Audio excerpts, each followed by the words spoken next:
In welfare states, the elderly, they've got social security.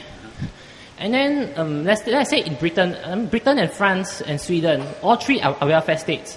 Yeah. But Sweden experiences less debt problems than Britain and France. Is there a reason why? I don't know whether Sweden has less debt than Britain, but it certainly has very high tax rates. Right? Now, whether Singapore is a welfare state, I suppose most of you, if I were to ask you the question, is Singapore a welfare state? How many of you believe Singapore is a welfare state? Nobody believes Singapore is a welfare state. Singapore is a curious case. On Mondays, Wednesdays, and Fridays, we are a welfare state. Tuesdays, Thursdays, and Saturdays, we are not a welfare state. There is actually huge government transfer in Singapore. Housing is one example. Housing is subsidized to a considerable extent. The subsidy varies according to your income level. But every year, the budget provides for about $1 billion in subsidies for housing. Healthcare is subsidized to a lesser degree. Education is heavily subsidized. There are huge transfer payments. 90% of Singapore households, if you do not own cars, get far more from the state than you pay out. So the number of people who actually pay more to the state than get back in benefits is very small. But the Singapore government says we are not a welfare state because we don't want to make people dependent on the state. So Mr. Lee Kuan Yew, from very early in 1959, even when we had much more heavily subsidized healthcare, insisted on everyone paying something for medicine or whatever it is, because he grew up. When he was educated, he was in Britain. He was in Britain when they introduced the National Health Service, and he noticed that you could get free spectacles. You didn't have to pay for anything. He didn't think the system would work. Everyone should pay a little.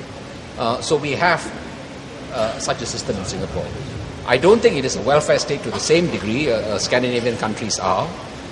But it is not a state where the state, where it is not a country where the state doesn't intervene in the economy. It does intervene in the economy. So it's somewhere in between. As I said, Monday, Wednesday, Friday, we are welfare. Tuesday, Thursday, Saturday, we shoot people who ask for handouts.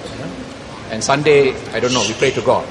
Is China a currency manipulator, or is the US trying to avoid its economic problems? It doesn't want its currency to go up because it loses economic competitiveness. So it sells its currencies to buy US dollar and foreign currency, right?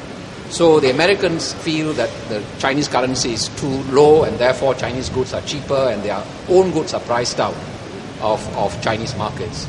I'm skeptical about this argument. Perhaps the Chinese should allow their currencies to go up faster than they are.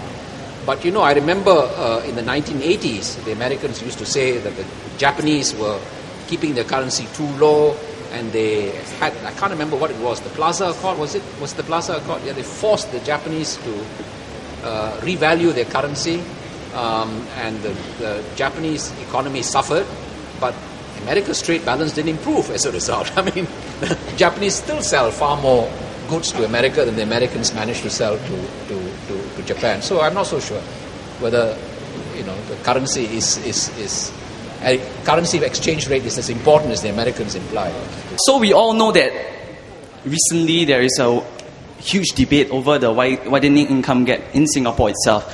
And my question for you is, do you think that we should have a policy to set a minimum wage for all workers in Singapore, such as to address this issue of the widening income gap?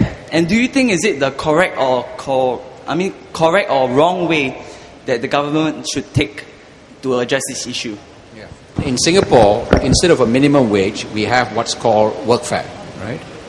Workfare is the government supplements the wages of low-income workers. I can't remember what the figure is. If you earn below 1,700, is that it, or less?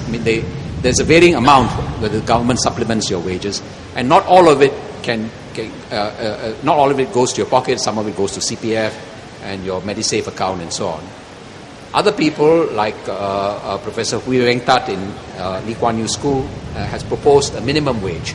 The advantages and disadvantages on both sides.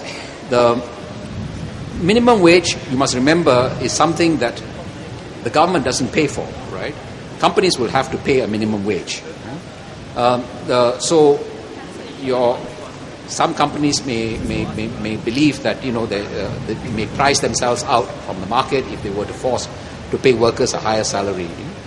My own sense of it is it will probably be better for Singapore if we continue to use workfare as the main lever of policy. Minimum wage in America, they have minimum wage, but America still has a problem with inequality despite its minimum wage. So some people say that, that's because the minimum wage in America hasn't been raised sufficiently high. I don't know. I think the arguments on both sides.